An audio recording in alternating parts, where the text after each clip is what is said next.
Ever since he was announced as the DC Supremo, we have been repeating the message that no one knows what James Gunn wants to do with DC going forward other than James Gunn himself.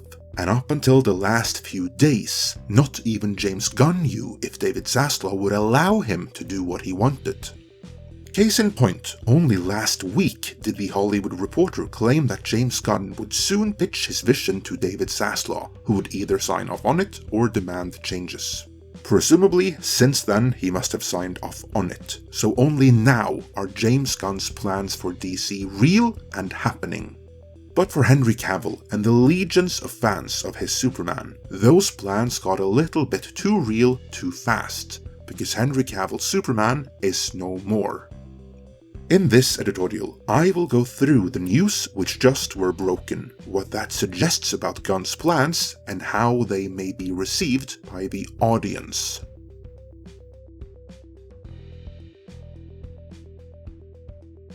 The proverbial band-aid was ripped off by both James Gunn and Henry Cavill himself. Gunn tweeted, "Peter Safran and I have a DC slate ready to go, which we couldn't be more over the moon about. We'll be able to share some exciting information about our first projects at the beginning of the new year." Followed by, "Among those on the slate is Superman. In the initial stages, our story will be focusing on an earlier part of Superman's life, so the character will not be played by Henry Cavill." In a very classy and professional statement on Instagram, Cavill let the world know of this meeting too and its outcome. He also added that he had been asked to announce his return in conjunction with the release of Black Adam. But as we at Midnight's Edge have covered before, that whole thing was orchestrated by David Zaslav's minions, Michael DeLuca and Pam Abdi, and it happened long before James Gunn had signed on as the DC Supremo. James Gunn and his partner in crime, Peter Safran, who regrettably was tight with the previous and abominable Ansarnov administration, don't know if that had any sway over proceedings. But the two clearly had other ideas than to continue down the path started under Zaslav with the appropriated Black Adam. It stands to reason that they pitched their plans to Zaslav in the last couple of days. Zaslav signed off on them, and then they had their talk with Henry Cavill. Case in point, Cavill stated, "This news isn't the easiest, but that's life. The changing of the god is something that happens. I respect that." In other words, this is all on James Gunn and Peter Safran. DeLuca, Abdi and Zaslav all wanted Cavill and were determined to get Superman right. And James Gunn has in no uncertain terms made it clear that his DC will be spearheaded by Superman, which they also must get right for that reason. So I can only imagine Gunn and Safran must have had one hell of a pitch for Superman in order for Zaslav and his minions to agree to ditch Cavill like that. So soon after raising not just Cavill's hopes, but fan hopes the way that they did.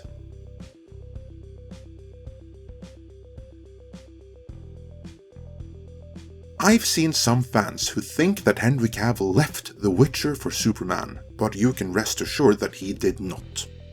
Cavill had already left The Witcher several months earlier because the writers made a mockery of the source material. The world simply didn't learn about it until Netflix had found a new Witcher to stand in the background while the series focused on the female cast. But by that time, Superman had coincidentally come up again, which led many to draw causal links between the two, although there was none. Everyone rejoiced about Cavill returning to Superman though, because here's the thing, not everyone likes the earlier movies in which Cavill played Superman, but everyone likes Cavill as Superman. Everyone wanted to see Henry Cavill return to his signature role, including David Zaslav. In other words, the only way Zaslav would agree to this is if James Gunn convinced him that this is the only way to make DC the new Marvel.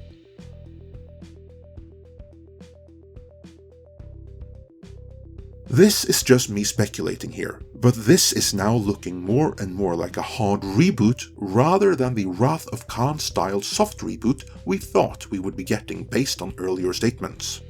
I mean, even James Gunn himself, in not so many words, said they would build upon what worked and discard what didn't.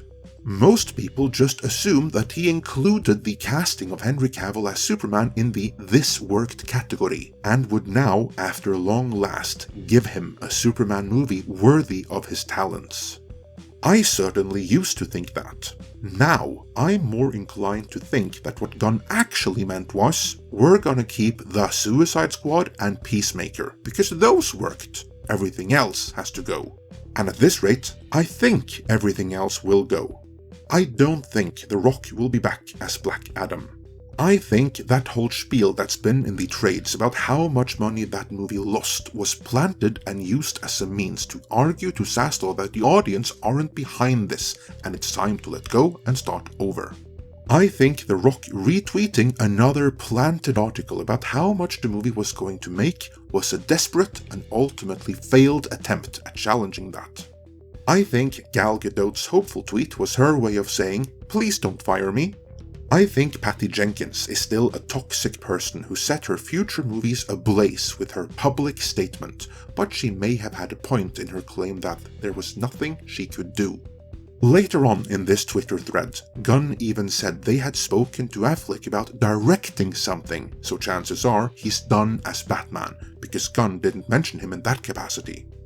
Again, all of this suggests to me a hard reboot, with the possible exception of Peacemaker, which I speculate that he would build upon, and then you're just gonna have to halfway forget the links between the Suicide Squad and the first Suicide Squad movie.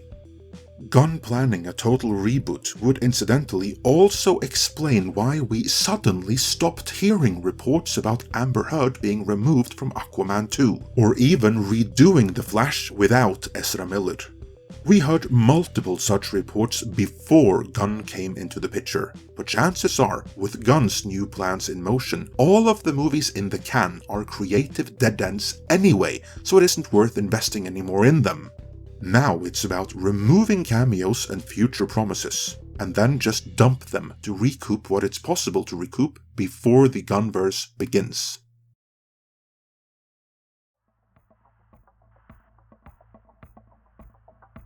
Feelings are running high right now, and Lord knows that I would have preferred to keep both Cavill, Affleck and Gal Gadot. Whatever issues there were with the earlier movies they were in, their performances worked. I'm saddened to see them go, and I think they will hang like a shadow over the upcoming Gunn movies, and there is a huge risk. What if Gunn's reboot doesn't work? What if it isn't the hit it needs to be? Then what? Well, then Warner is screwed. Yet that is a calculated risk that Zaslav was willing to sign off on, so I can only hope Zaslav is confident a majority of the audience will be blown away by whatever Gunn is planning.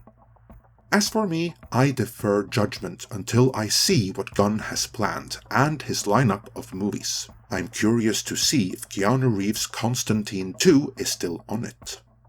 But that's me. What about you? Will you defer judgment, or are you just about ready to walk away from it all? Let me know in the comments.